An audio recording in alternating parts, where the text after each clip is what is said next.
Tahu nggak, tahun lalu hampir 400.000 mengalami kasus perceraian.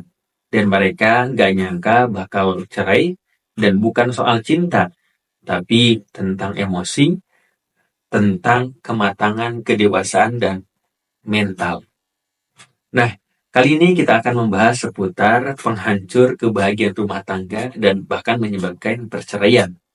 Yang pertama, berkaitan dengan emosi atau mental. Ini banyak sekali yang terjadi bertengkar, kebahagiaan yang hilang gara-gara uh, seringnya berdebat. Ini karena mental. Kurang adanya kedewasaan, tidak adanya diskusi dan tentang tanggung jawab. Maka di sini pun ketika terjadi konflik, ini tentang bagaimana memaafkan, bagaimana tentang menghadapi konflik dan jangan sampai kabur dari konflik. Tapi bagaimana untuk menghadapi konflik sehingga bertumbuh menjadi lebih baik lagi. Tapi kenyataannya banyak sekali yang justru dia lepas dari tanggung jawab, kabur dari konflik, akhirnya tidak selesai, akhirnya tidak ada saling memahami, tidak ada saling memuliakan. Inilah sebab penghancur rumah tangga dan hilangnya kebahagiaan. Sebab yang kedua, karena tidak cocoknya visi misi. Jadi ketika dia sudah menikah, ternyata baru tahu dalam kehidupannya tidak sejalan. Dia tidak sejalan dalam segi tujuan, dalam nilai, bahkan mungkin dalam kehidupannya. Sehingga ini yang menimbulkan permasalahan baru yang seharusnya pernikahan itu bahagia dan jadi ibadah, malah ternyata beda arah. Ya gimana mau menempuh tujuan, sedangkan tujuannya saja berbeda. Yang satu ke barat, yang satu ke timur, maka gimana cara menariknya, gimana cara membawanya. Padahal sebuah pernikahan adalah ku anfusakum wa ahlikum naro, seharusnya saling menjaga dari siksa api neraka. Tapi ini malah tujuannya berbeda. Lalu yang ketiga tentang finansial. Baik sekali yang hilang kebahagiaan, yang terjadi perceraian gara-gara finansial. Sebenarnya cinta itu butuh dukungan dan salah satu dukungannya adalah finansial. Ketika mungkin sebelum menikah, maka yang diobrolkan tentang kebahagiaan. Tapi ketika menikah, muncullah permasalahan dan itu harus diobrolkan. Berkaitan dengan nafkah, dengan makan, dengan bayar rumah, bayar kontrakan, bayar cicilan, kebutuhan anak sekolah, dan lain sebagainya. Maka ini menjadi obrolan di masa pernikahan. Yang di sana mungkin beda juga gaya hidup. Yang dulu latar belakang hanya ya sudahlah buat kebutuhan sendiri saja, ya sudahlah hidup hemat. Bahkan boleh jadi ada pasangan yang dia hidupnya tidak hemat atau mungkin memiliki gaya hidup. Dia harus beli skincare, harus beli pakaian, harus beli hal-hal yang mewah. Sedangkan jikalau dia tidak sanggup, maka ini menjadi permasalahan baru. Maka di sini penting manajemen keuangan dengan mungkin keuangan yang ada bukan berarti harus kaya, tapi bagaimana bisa dimanajemen cukup, bahkan mungkin ini yang menjadikan perlu kerjasama.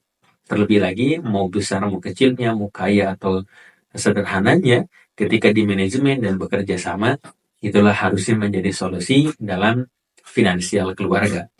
Lalu yang berikutnya adalah tentang keluarga besar. Banyak juga yang terjadi konflik, hilang kebahagiaan, bahkan menjadikan perceraian gara-gara keluarga besar. Yang artinya adalah mungkin dia sebelumnya nggak tahu bahwa dia punya ibu yang harus ditanggung untuk kehidupannya, punya adik-adik yang harus dibiayai sekolahnya, dan dia sebagai tulang punggung keluarga. Ketika menikah, maka ada tanggung jawab lain, yaitu tentang istrinya.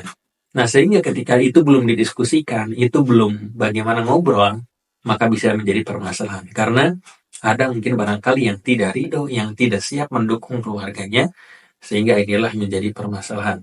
Mungkin boleh jadi masalah konflik juga, yang tadinya konflik hanya suami istri, bisa menjadi keluarga besar tahu. Dan itu yang harus diselesaikan, dan jangan sampai hilang kebahagiaan, dan bahkan jangan sampai retaknya rumah tangga. Lalu berikutnya tentang spiritualitas atau ibadah. Nah, ini berkaitan dengan niat dan tujuan menikah adalah ibadah kepada Allah Subhanahu wa taala. Namun kenyataannya Ketika mungkin terjadi, maka ada yang tidak komitmen, ada yang tidak melaksanakan ibadah, sehingga frekuensinya semakin jauh, bahkan mungkin boleh jadi ada yang tidak ibadah kepada Allah Subhanahu wa Ta'ala. Ini menjadi permasalahan karena ibadah itu bukan hanya formalitas, tapi menyatukan hati, menyatukan keluarga, dan ini yang menuntun bagaimana kepada jalan Allah Subhanahu wa Ta'ala, menuntun kepada surganya Allah Subhanahu wa Ta'ala, menuntun kepada kebahagiaan. Dan berikutnya adalah bagaimana ketika dalam perjalanannya, ketika pasangan suami istri mampu melewati masa sulit bersama. Jadi barangkali di usia pernikahan 3 tahun, 5 tahun, 10 tahun, dan seterusnya, pernah melewati masa sulit bersama, maka insya Allah itu hubungannya bakal langgeng, bakal bisa melewati kesulitan yang ada di depan berikutnya. Ketika misalkan pernah ketika itu suaminya bangkrut, suaminya tidak ada uang, lalu istrinya dia mendukung untuk bangkit, untuk bisa kembali menjadikan daripada sebelumnya, bahkan lebih sukses daripada sebelumnya, dan tidak meninggalkannya dengan ketulusan, kesabaran, dengan motivasinya, karena niat ibadah, akhirnya bangkit lagi, maka bisa dipastikan berarti bangkit bersama. Dan ketika nanti menghadapi permasalahan yang besar yang ada di depan, maka bisa dilewatinya. Atau mungkin masalah ketika itu sakit, ada mungkin di antara pasangan yang sakit, lalu dia merawatnya, dia menjaganya, dia membantu untuk menyembuhkannya. Ketika dia bangkit lagi untuk bisa sembuh, bisa kembali lagi, maka ketika mampu melewati masa sulit bersama, dipastikan bagaimana perjalanannya pun akan bahagia. Maka tentang bagaimana keluarga ini bukan tentang bagaimana cepat dengan menikahnya, pengen orang yang mana, bukan tentang cepat dan siapa yang membersamainya, tapi bagaimana orang itu tepat, orang itu datang pada waktunya, dan ketika menjalaninya tentu dengan diniatkan ibadah kepada Allah Subhanahu wa Ta'ala. Maka nikah ini adalah proyek seumur hidup yang ibadahnya karena Allah, yang bahagianya dunia dan bahagianya akhirat. Banyak sekali mungkin permasalahannya, termasuk apa yang tadi disampaikan. Namun untuk itu kita senantiasa berikhtiar, bertawakal untuk membangun keluarga yang sakinah, mawaddah warahmah, dan melahirkan anak keturunan yang soleh-soleha. Amin ya Allah ya Rabbal Alamin. Jikalau hal ini bermanfaat, menginspirasi, dan menjadikan bagaimana lebih baik lagi, boleh di-share, like, subscribe untuk orang lainnya mengetahui postingan ini. Terima kasih.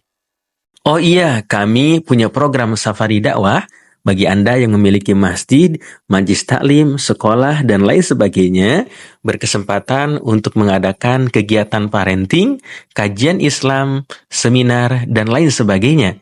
Dan juga kami memiliki produk buku-buku terbaik seputar parenting Islami, dan juga kelas online tiap bulannya. Ayo Bunda segera dapatkan, hubungi admin.